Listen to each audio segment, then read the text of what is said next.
The Rats in the Wall by H.P. Lovecraft. On July 16th, 1923, I moved into Exham Priory after the last workman had finished his labors. The restoration had been a stupendous task, for little had remained of the deserted pile but a shell-like ruin. Yet, because it had been the seat of my ancestors, I let no expense deter me. The place had not been inhabited since the reign of James I, when a tragedy of intensely hideous, though largely unexplained, nature had struck down the master, 5 of his children, and several servants, and driven forth under a cloud of suspicion and terror the 3rd son, my lineal progenitor, and the only survivor of the abhorred line. With this sole heir denounced as a murderer, the estate had reverted to the crown, nor had the accused man made any attempt to exculpate himself or regain his property. Shaken by some horror greater than that of conscience or the law, and expressing only a frantic wish to exclude the ancient edifice from his sight and memory, Walter de la Poer, 11th Baron Exham, fled to Virginia and there founded the family which by the next century had become known as Delapoer. Exham Priory had remained untenanted, though later allotted to the estates of the Norreys family, and much studied because of its peculiarly composite architecture, an architecture involving Gothic towers resting on a Saxon or Romanesque substructure, whose foundation in turn was of a still earlier order or blend of orders, Roman and even Druidic or native Cymric, if legends speak truly. This foundation was a very singular thing, being merged on one side with the solid limestone of the precipice, from whose brink the priory overlooked a desolate valley 3 miles west of the village of Anchester. Architects and antiquarians loved to examine this strange relic of forgotten centuries, but the country folk hated it. They had hated it hundreds of years before, when my ancestors lived there, and they hated it now, with the moss and mold of abandonment on it. I had not been a day in Anchester before I knew I came of an accursed house, and this week workmen have blown up Exham Priory, and are busy obliterating the traces of its foundations. The bare statistics of my ancestry I had always known, together with the fact that my first American forebear had come to the colonies under a strange cloud. Of details, however, I had been kept wholly ignorant, through the policy of reticence always maintained by the Delapoers. Unlike our planter neighbors, we seldom boasted of crusading ancestors or other medieval and Renaissance heroes, nor was any kind of tradition handed down, except what may have been recorded in the sealed envelope left before the Civil War by every squire to his eldest son for posthumous opening. The glories we cherished were those achieved since the migration, the glories of a proud and honorable, if somewhat reserved and unsocial, Virginia line. During the war, our fortunes were extinguished, and our whole existence changed by the burning of Carfax, our home on the banks of the James. My grandfather, advanced in years, had perished in that incendiary outrage, and with him the envelope that bound us all to the past. I can recall that fire today as I saw it, then at the age of 7, with the Federal soldiers shouting, the women screaming, and the Negroes howling and praying. My father was in the army, defending Richmond, and after many formalities my mother and I were passed through the lines to join him. When the war ended, we all moved north, whence my mother had come, and I grew to manhood, middle age, and ultimate wealth, as a stolid Yankee.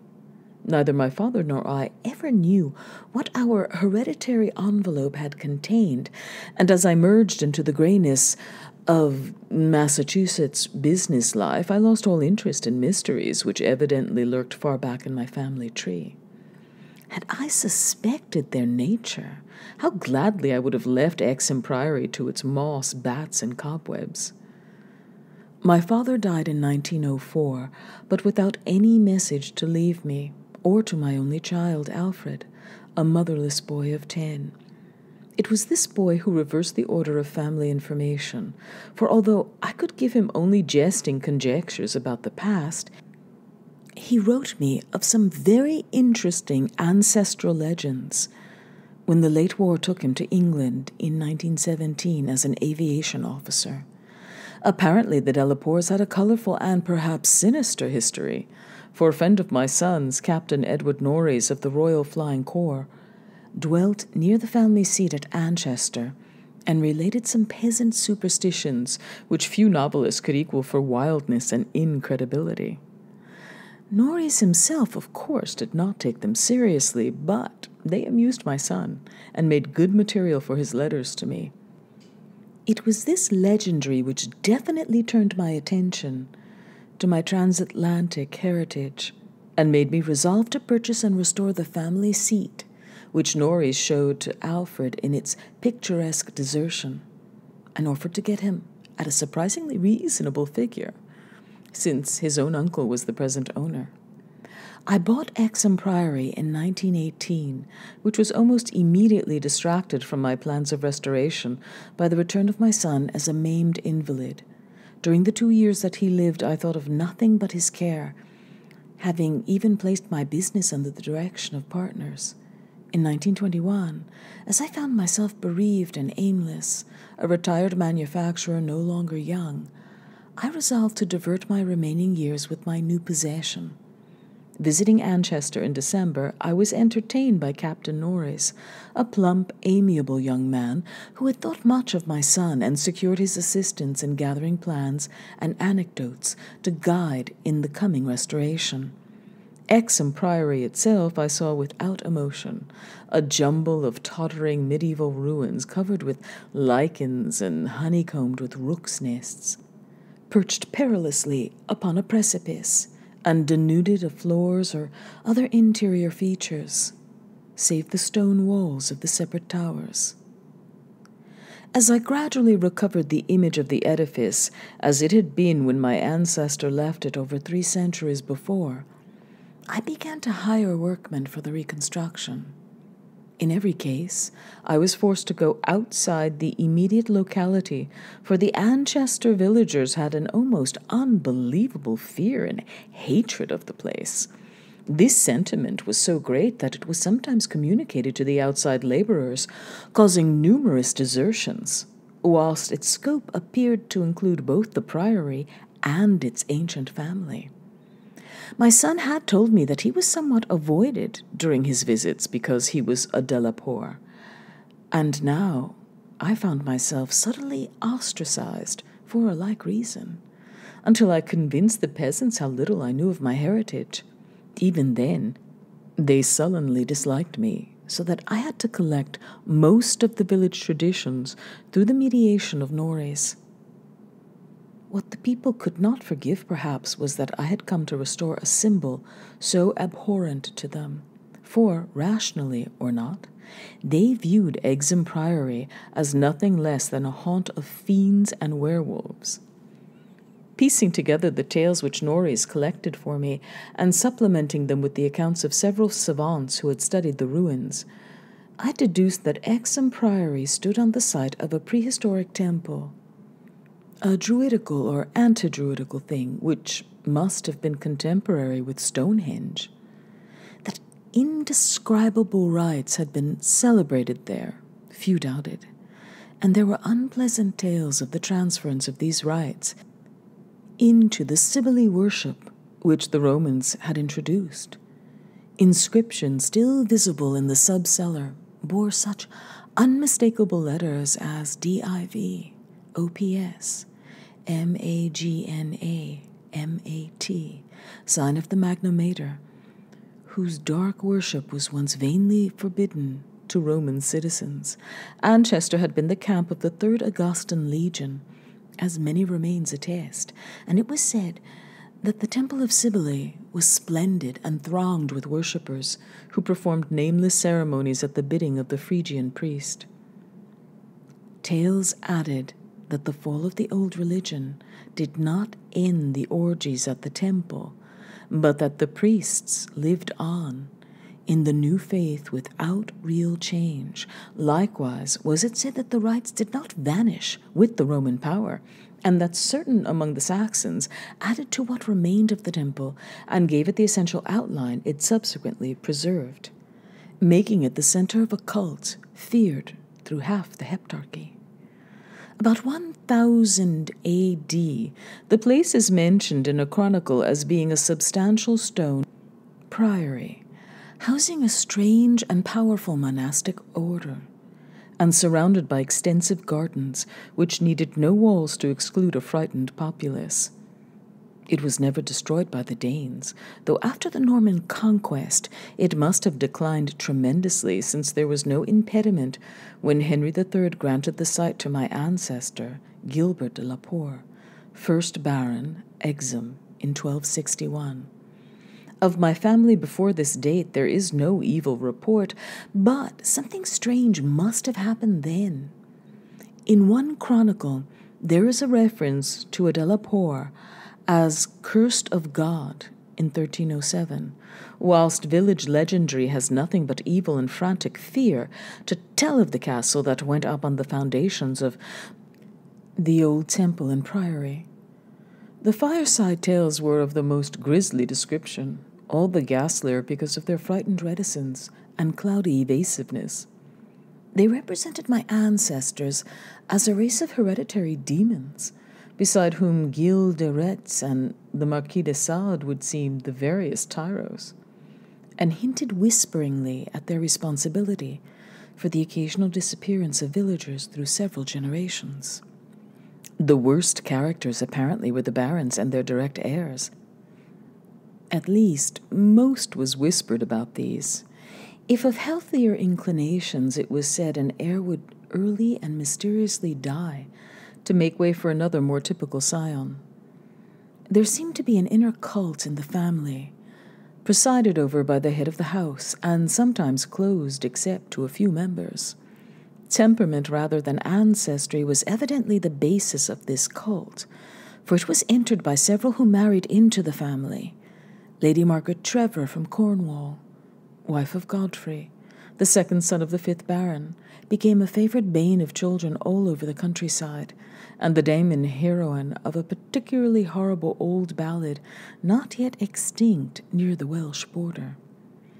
Preserved in balladry too, though not illustrating the same point, is the hideous tale of Lady Mary de la Poer, who shortly after her marriage to the Earl of Shrewsfield was killed by him and his mother, both of the slayers being absolved and blessed by the priest to whom they confessed what they dared not repeat to the world.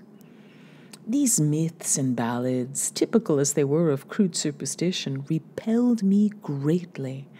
Their persistence and their application to so long a line of my ancestors were especially annoying, while the imputations of monstrous habits proved unpleasantly reminiscent of the one known scandal of my immediate forebears, the case of my cousin, young Randolph de la Poer of Carfax, who went among the Negroes and became a voodoo priest after he returned from the Mexican War.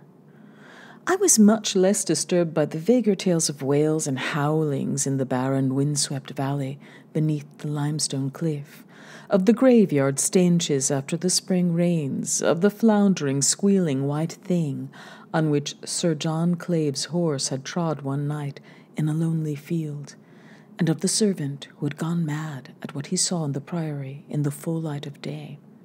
These things were hackneyed spectral lore, and I was at that time a pronounced skeptic.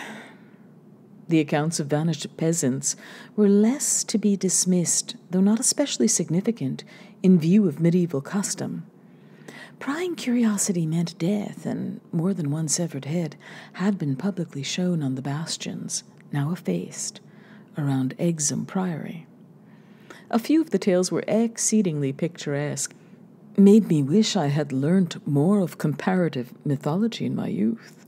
There was, for instance, the belief that a legion of bat-winged devils kept witches' Sabbath each night at the priory, a legion whose sustenance might explain the disproportionate abundance of coarse vegetables harvested in the vast gardens, and most vivid of all, there was the dramatic epic of the rats, the scampering army of obscene vermin which had burst forth from the castle 3 months after the tragedy that doomed it to desertion. The lean, filthy, ravenous army which had swept all before it and devoured fowl, cats, dogs, hogs, sheep, and even 2 hapless human beings before its fury was spent. Around that unforgettable rodent army, a whole separate cycle of myths revolves, for it scattered among the village homes and brought curses and horrors in its train. Such was the lore that assailed me as I pushed to completion, with an elderly obstinacy, the work of restoring my ancestral home. It must not be imagined for a moment that these tales formed my principal psychological environment. On the other hand, I was constantly praised and encouraged by Captain Norreys and the antiquarians who surrounded and aided me. When the task was done, over 2 years after its commencement, I viewed the great rooms, wainscoted walls, vaulted ceilings, mullioned windows, and broad staircases with a pride which fully compensated for the prodigious expense of the restoration. Every attribute of the Middle Ages was cunningly reproduced, and the new parts blended perfectly with the original walls and foundations. The seat of my fathers was complete, and I looked forward to redeeming at last the local fame of the line which ended in me. I would reside here permanently and prove that Adelapoor, for I had adopted the original spelling of the name, need not be a fiend.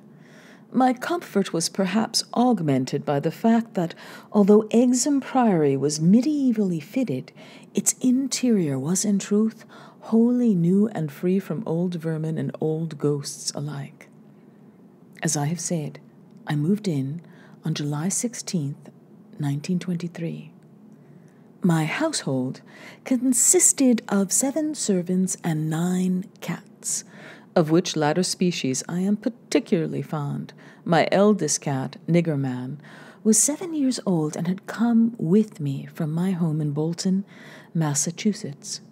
The others I had accumulated while living with Captain Norreys' family during the restoration of the priory. For 5 days, our routine proceeded with the utmost placidity, my time being spent mostly in the codification of old family data. I had now obtained some very circumstantial accounts of the final tragedy and flight of Walter de la Poer, which I conceived to be the probable contents of the hereditary paper lost in the fire at Carfax. It appeared that my ancestor was accused with much reason of having killed all the other members of his household, except 4 servant confederates in their sleep, about 2 weeks after a shocking discovery which changed his whole demeanor, but which, except by implication, he disclosed to no one, save perhaps the servants who assisted him and afterward fled beyond reach. This deliberate slaughter, which included a father, 3 brothers, and 2 sisters, was largely condoned by the villagers and so slackly treated by the law that its perpetrator escaped, honored, unharmed, and undisguised, to Virginia. The general whispered sentiment being that he had purged the land of an immemorial curse. What discovery had prompted an act so terrible I could scarcely even conjecture. Walter de la Poer must have known for years the sinister tales about his family, so that this material could have given him no fresh impulse had he then witnessed some appalling ancient rite or stumbled upon some frightful and revealing symbol in the priory or its vicinity. He was reputed to have been a shy, gentle youth in England. In Virginia he seemed not so much hard or bitter as harassed and apprehensive. He was spoken of in the diary of another gentleman adventurer, Francis Harley of Bellevue, as a man of unexampled justice, honor, and delicacy. On July 22nd occurred the first incident which, though lightly dismissed at the time, takes on a preternatural significance in relation to later events. It was so simple as to be almost negligible, and could not possibly have been noticed under the circumstances. For it must be recalled that since I was in a building practically fresh and new, except for the walls, and surrounded by a well-balanced staff of servitors, apprehension would have been absurd, despite the locality. What I afterward remembered is merely this, that my old black cat, whose moods I know so well, was undoubtedly alert and anxious to an extent wholly out of keeping with his natural character. He roved from room to room, restless and disturbed, and sniffed constantly about the walls, which formed part of the old Gothic structure. I realize how trite this sounds, like the inevitable dog in the ghost story which always growls before his master sees the sheeted figure. Yet, I cannot consistently suppress it. The following day, a servant complained of restlessness among all the cats in the house. He came to me in my study, a lofty west room on the second floor, with groined arches, black oak paneling, and a triple Gothic window overlooking the limestone cliff and desolate valley. And even as he spoke, I saw the jetty form of Niggerman creeping along the west wall and scratching at the new panels which overlaid the ancient stone. I told the man that there must be some singular odor or emanation from the old stonework, imperceptible to human senses but affecting the delicate organs of cats, even through the new woodwork. This I truly believed, and when the fellow suggested the presence of mice or rats, I mentioned that there had been no rats there for 300 years, and that even the field mice of the surrounding country could hardly be found in these high walls, where they have never been known to stray. That afternoon, I called on Captain Norris, and he assured me that it would be quite incredible for field mice to infest the priory in such a sudden and unprecedented fashion. That night, dispensing as usual with the valet, I retired in the West Tower chamber, which I had chosen as my own, reached from the study by a stone staircase and short gallery, the former partly ancient, the latter entirely restored. This room was circular, very high, and without wainscoting, being hung with arras which I myself had chosen in London. Seeing that Niggerman was with me, I shut the heavy Gothic door and retired by the light of the electric bulbs which so cleverly counterfeited candles, finally switching off the light and sinking on the carved and canopied four-poster, with the venerable cat in his accustomed place across my feet. I did not draw the curtains, but gazed out at the narrow north window which I faced. There was a suspicion of aurora in the sky, and the delicate traceries of the window were pleasantly silhouetted. At some time, I must have fallen quietly asleep, for I recall a distinct sense of leaving strange dreams, when the cat started violently from his placid position. I saw him in the faint auroral glow, head strained forward, forefeet on my ankles, and hind feet stretched behind. He was looking intensely at a point on the wall, somewhat west of the window, a point to which my eye had nothing to mark it, but toward which all my attention was now directed. And as I watched, I knew that Niggerman was not vainly excited. Whether the arras actually moved, I cannot say. I think it did, very slightly. But what I can swear to is that behind it I heard a low, distinct scurrying, as of rats or mice. In a moment, the cat had jumped bodily on the screening tapestry, bringing the affected section to the floor with his weight and exposing a damp, ancient wall of stone, patched here and there by the restorers, and devoid of any trace of rodent prowlers. Niggerman raced up and down the floor by this part of the wall, clawing the fallen arras and seemingly trying at times to insert a paw between the wall and the oaken floor. He found nothing, and after a time returned wearily to his place across my feet. I had not moved, but I did not sleep again that night. In the morning, I questioned all the servants and found that none of them had noticed anything unusual, save that the cook remembered the actions of a cat which had rested on her windowsill. This cat had howled at some unknown hour of the night, awaking the cook in time for her to see him dart purposefully out of the open door down the stairs. I drowsed away the noontime, and in the afternoon called again on Captain Norreys, who became exceedingly interested in what I told him. The odd incidents, so slight yet so curious, appealed to his sense of the picturesque, and elicited from him a number of reminiscences of local ghostly lore. We were genuinely perplexed at the presence of rats, and Norreys lent me some traps and parascreen, which I had the servants place in strategic localities when I returned.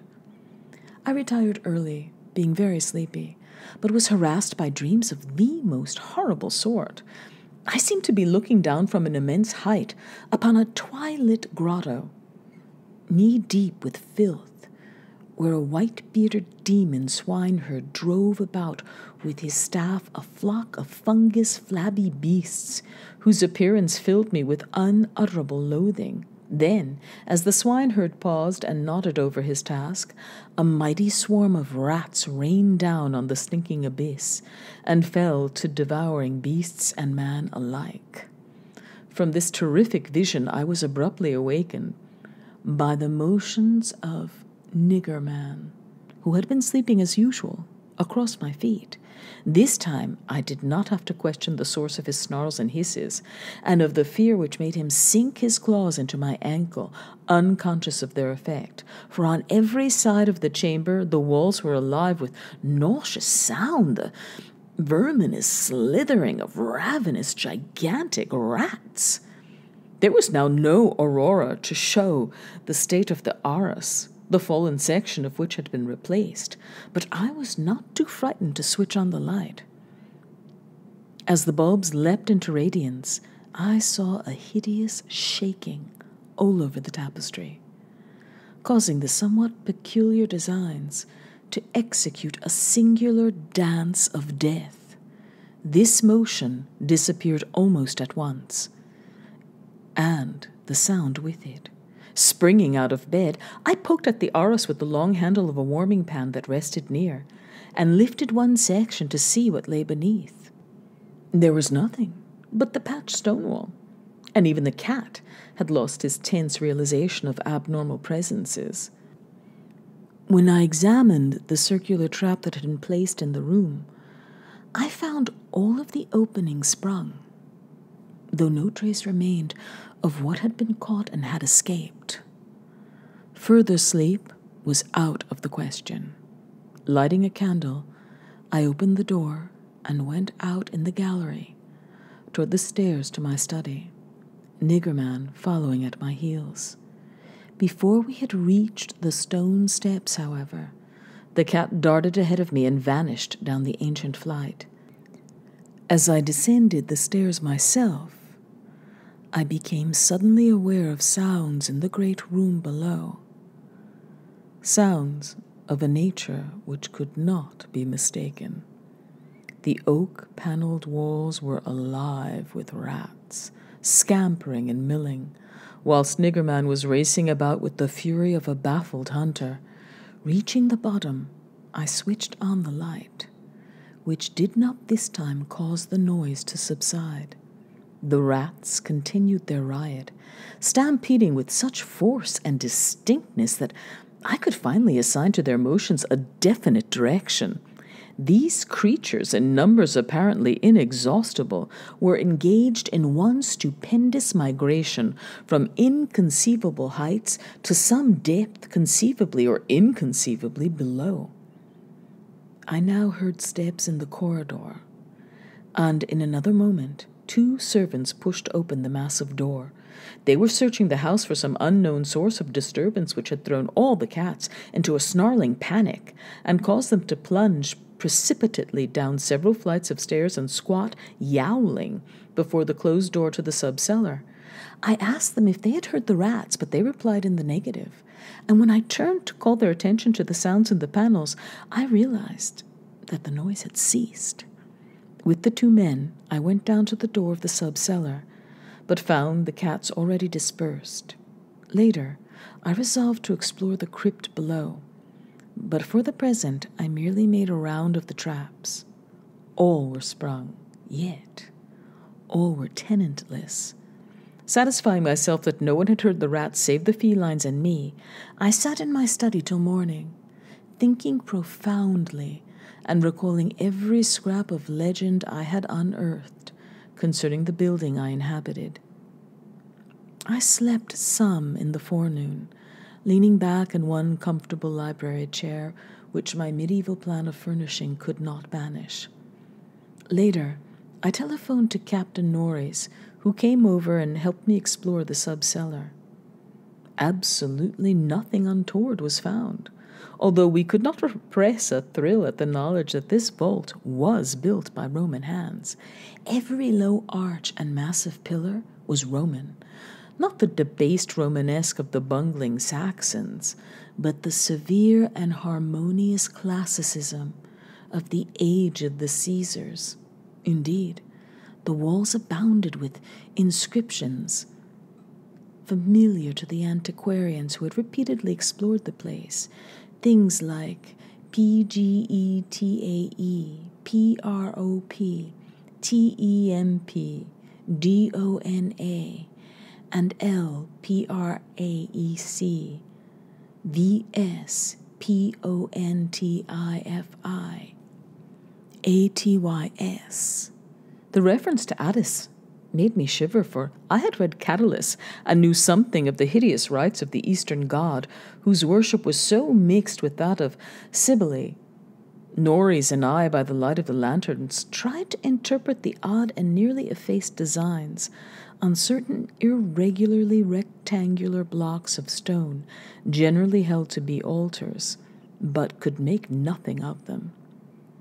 We remembered that one pattern, a sort of rayed sun, was held by students to imply a non-Roman origin, suggesting that these altars had been merely adopted by the Roman priests from some older and perhaps aboriginal temple on the same site. On one of these blocks were some brown stains which made me wonder. The largest, in the center of the room, had certain features on the upper surface which indicated its connection with fire. Probably burnt offerings. Such were the sights in that crypt, before whose doors the cats had howled, and where Norris and I now determined to pass the night. Couches were brought down by the servants, who were told not to mind any nocturnal actions of the cats, and Niggerman was admitted as much for help as for companionship. We decided to keep the great oak door, a modern replica with slits for ventilation, tightly closed, and with this attended to, we retired with lanterns still burning to await whatever might occur. The vault was very deep in the foundations of the priory, and undoubtedly far down on the face of the beetling limestone cliff overlooking the waste valley. That it had been the goal of the scuffling and unexplainable rats I could not doubt, though why, I could not tell. As we lay there expectantly, I found my vigil occasionally mixed with half-formed dreams, from which the uneasy motions of the cat across my feet would rouse me. These dreams were not wholesome, but horribly like the one I had had the night before. I saw again the twilit grotto, and the swineherd with his unmentionable fungus beasts wallowing in filth. And as I looked at these things, they seemed nearer and more distinct, so distinct that I could almost observe their features. Then I did observe the flabby features of one of them, and awaked with such a scream that Niggerman started up, whilst Captain Norris, who had not slept, laughed considerably. Norris might have laughed more, perhaps less. Had he known what it was that made me scream? But I did not remember myself till later. Ultimate horror often paralyzes memory in a merciful way. Norris waked me when the phenomena began. Out of the same frightful dream, I was called by his gentle shaking and his urging to listen to the cats. Indeed, there was much to listen to, for beyond the closed door, at the head of the stone steps, was a veritable nightmare of feline yelling and clawing, whilst Niggerman, unmindful of his kindred outside, was running excitedly around the bare stone walls, in which I heard the same babble of scurrying rats that had troubled me the night before. An acute terror now rose within me, for here were anomalies which nothing normal could well explain. These rats, if not the creatures of a madness which I shared with the cats alone, must be burrowing and sliding in Roman walls I had thought to be of solid limestone blocks, unless perhaps the action of water through more than 17 centuries had been eating winding tunnels which rodent bodies had worn clear and ample. But even so, the spectral horror was no less. For if these were living vermin, why did not Norris hear their disgusting commotion? Why did he urge me to watch Niggerman and listen to the cats outside? And why did he guess wildly and vaguely at what could have aroused them? By the time I had managed to tell him, as rationally as I could, what I thought I was hearing, my ears gave me the last fading impression of the scurrying, which had retreated still downward, far underneath this deepest of sub-cellars, till it seemed as if the whole cliff below were riddled with questing rats. Norris was not as skeptical as I had anticipated, but instead seemed profoundly moved. He motioned to me to notice that the cats at the door had ceased their clamor, as if giving up the rats for lost, whilst Niggerman had a burst of renewed restlessness and was clawing frantically around the bottom of the large stone altar in the center of the room, which was nearer Norris' couch than mine. My fear of the unknown was at this point very great. Something astounding had occurred, and I saw that Captain Norris, as younger, stouter, and presumably more naturally materialistic man, was affected fully as much as myself, perhaps because of his lifelong and intimate familiarity with local legend. We could, for the moment, do nothing but watch the old black cat as he pawed with decreasing fervor at the base of the altar, occasionally looking up and mewing to me in that persuasive manner which he used when he wished me to perform some favor for him. Norris now took a lantern close to the altar and examined the place where Niggerman was pawing, silently kneeling and scraping away the lichens of centuries which joined the massive pre-Roman block to the tessellated floor. He did not find anything, and was about to abandon his effort when I noticed a trivial circumstance which made me shudder, even though it implied nothing more than I had already imagined. I told him of it, and we both looked at its almost imperceptible manifestation with the fixedness of fascinated discovering and acknowledgement.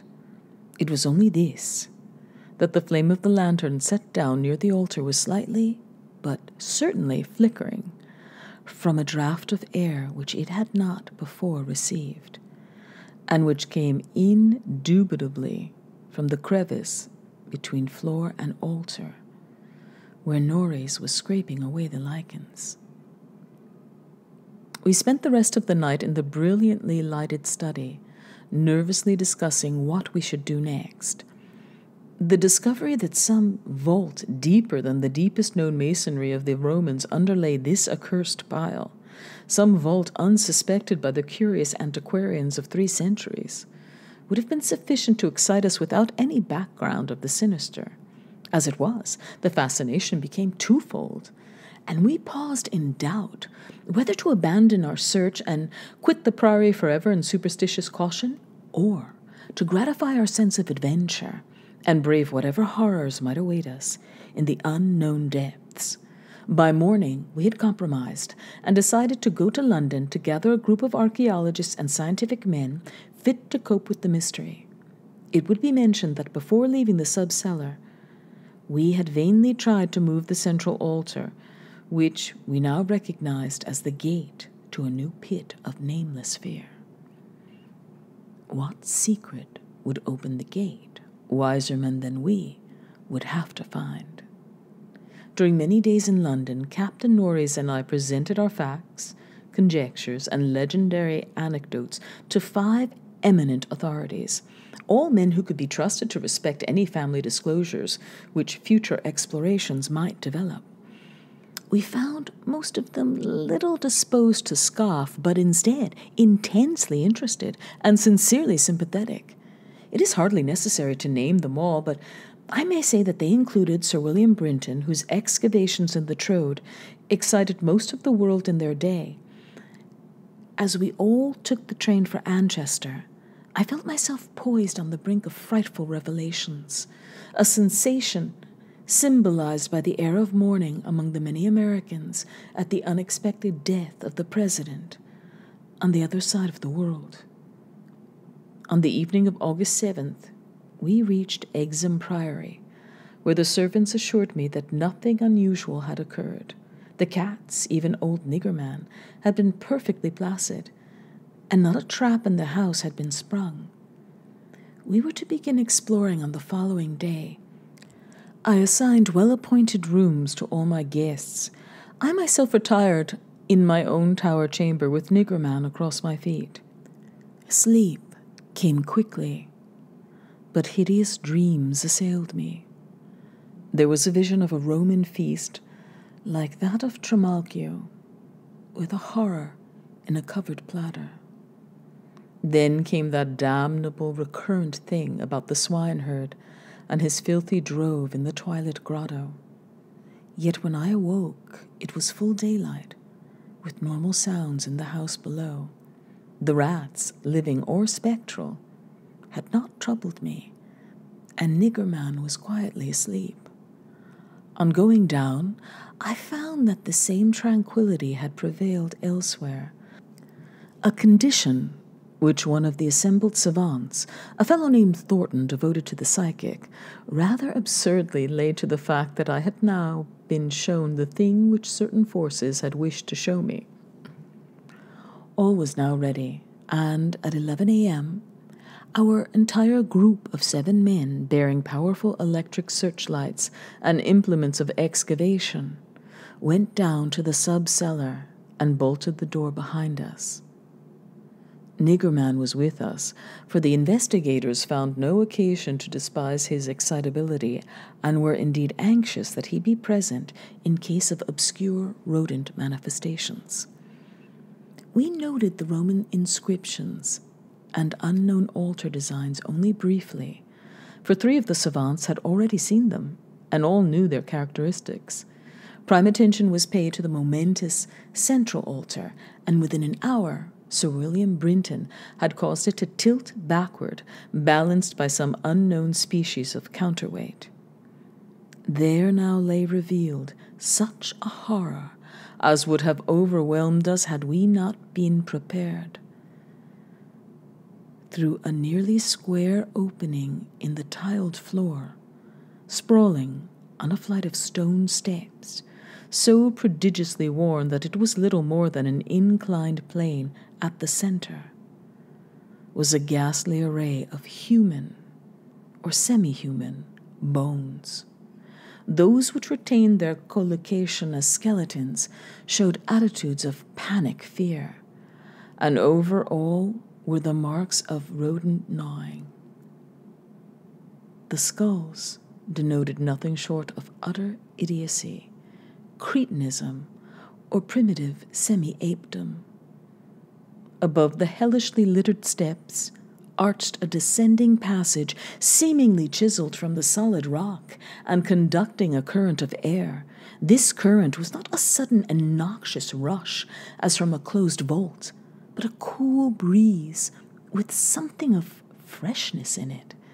We did not pause long, but shiveringly began to clear a passage down the steps.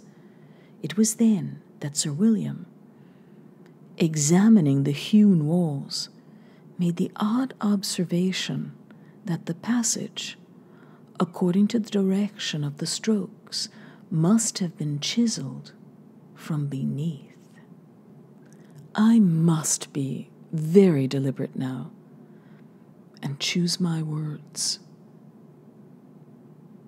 After ploughing down a few steps amidst the gnawed bones, we saw that there was light ahead.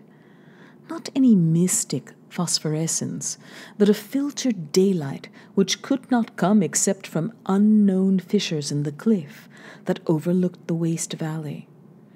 That such fissures had escaped notice from outside was hardly remarkable, for not only is the valley wholly uninhabited, but the cliff is so high and beetling that only an aeronaut could study its face in detail. A few steps more, and our breaths were literally snatched from us by what we saw. So literally that Thornton, the psychic investigator, actually fainted in the arms of the dazed man who stood behind him. Norris, his plump face utterly white and flabby, simply cried out inarticulately, whilst I think that what I did was to gasp or hiss and cover my eyes. The man behind me, the only one of the party older than I, croaked the hackney, "My God!" in the most cracked voice I ever heard.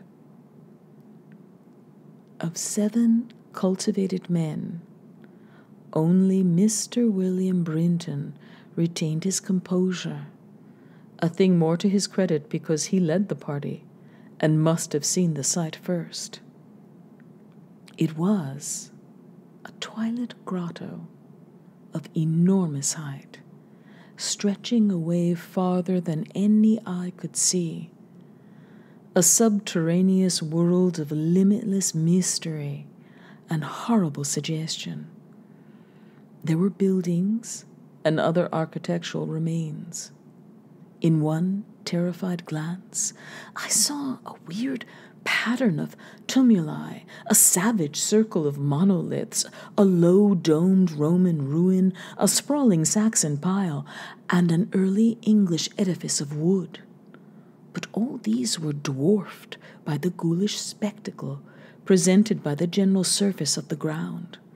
For yards about the steps extended an insane tangle of human bones, or bones at least as human as those on the steps. Like a foamy sea they stretched, some fallen apart, but others wholly or partly articulated as skeletons, these latter invariably in postures of demonic frenzy, either fighting off some menace or clutching other forms with cannibal intent. When Dr. Trask, the anthropologist, stooped to classify the skulls, he found a degraded mixture which utterly baffled him. They were mostly lower than the Piltdown man in the scale of evolution, but in every case definitely human. Many were of higher grade, and a few were the skulls of supremely and sensitively developed types. All the bones were gnawed, mostly by rats, but somewhat by others of the half-human drove. Mixed with them were many tiny bones of rats, fallen members of the lethal army which closed the ancient epic. I wonder that any man among us lived and kept his sanity through that hideous day of discovery. Not Hoffman or Huseman could conceive a scene more wildly incredible, more frenetically repellent, or more gothically grotesque than the twilit grotto through which we 7 staggered each stumbling on revelation after revelation, and trying to keep for the nonce from thinking of the events which must have taken place there 300 years or 1,000 or 2,000 or 10,000 years ago. It was the antechamber of hell, and poor Thornton fainted again when Trask told him that some of the skeletons must have descended as quadrupeds through the last 20 or more generations. Horror piled on horror as we began to interpret the architectural remains. The quadruped things, with their occasional recruits from the biped class, had been kept in stone pens, out of which they must have broken in their last delirium of hunger or rat fear.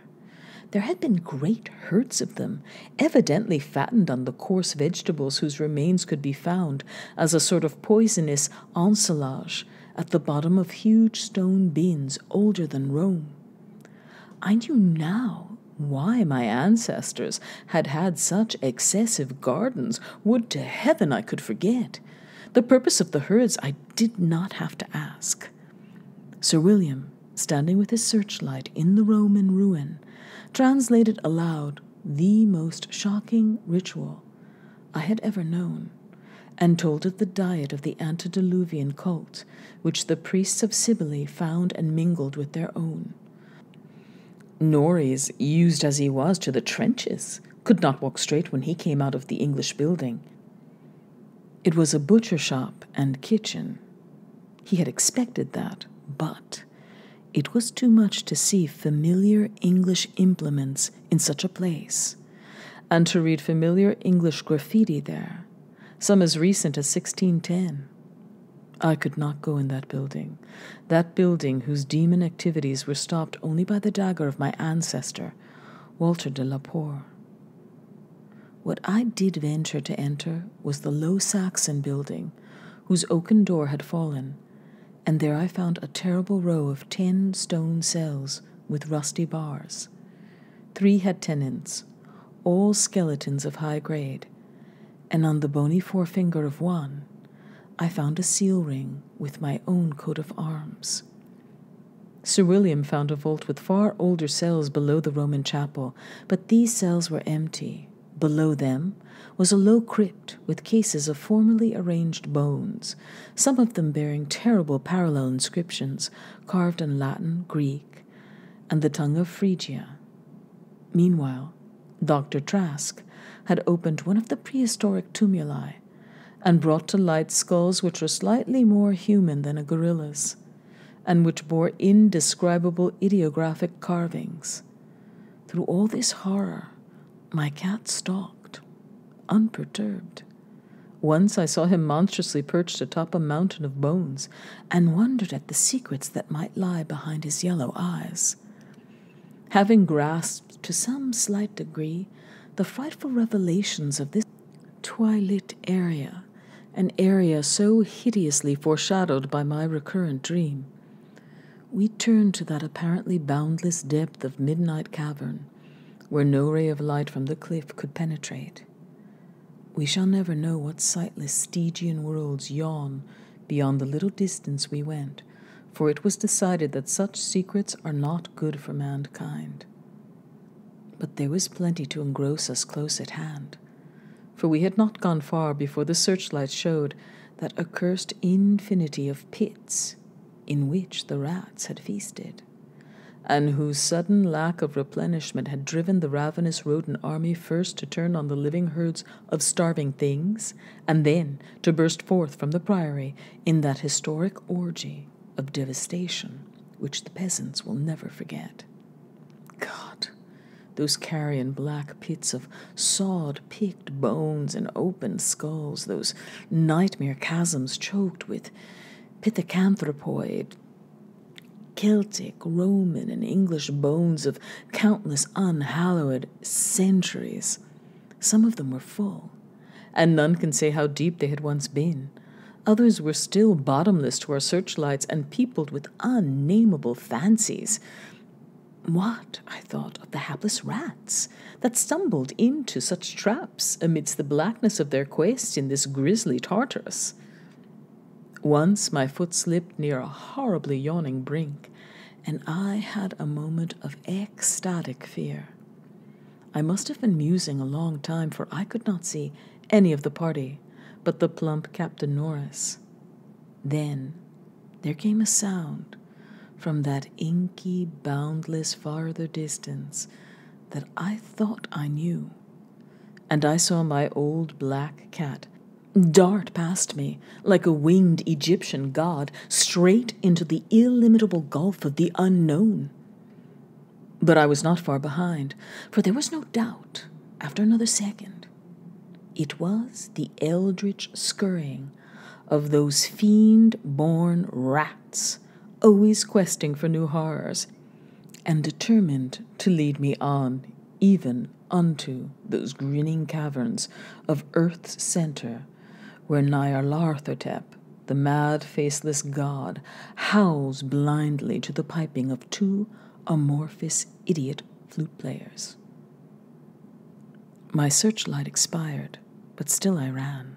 I heard voices and yows and echoes, but above all, there gently rose that impious, insidious scurrying, gently rising as a stiff, bloated corpse gently rises above an oily river that flows under endless onyx bridges to a black, putrid sea.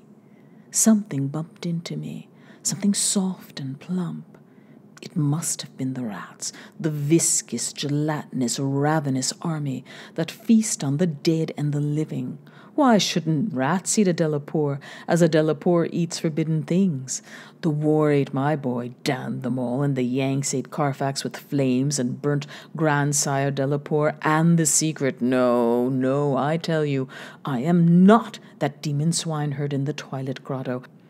It was not Edward Norrie's face on that flabby fungus thing. Who says I am a Delapour? He lived, but my boy died. Shall a Norries hold the lands of a Delapour? It's voodoo, I tell you.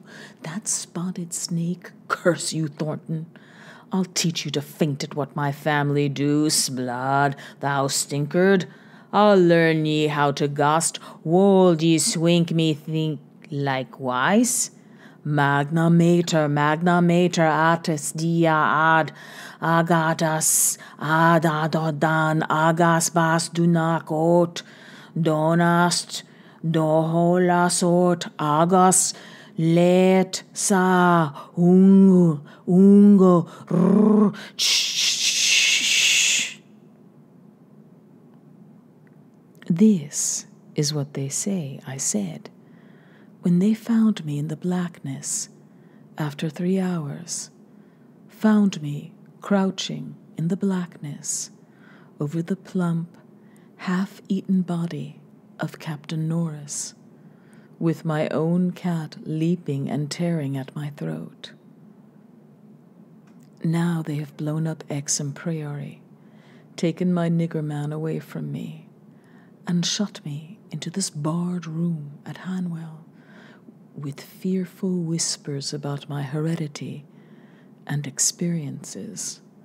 Thornton is in the next room, but they prevent me from talking to him. They are trying, too, to suppress most of the facts concerning the priory. When I speak of poor Norris, they accuse me of a hideous thing, but they must know that I did not do it. They must know it was the rats, the slithering, scurrying rats, whose scampering will never let me sleep. The demon rats that race behind the padding in this room and beckon me down to greater horrors than I have ever known. The rats they can never hear. The rats in the walls.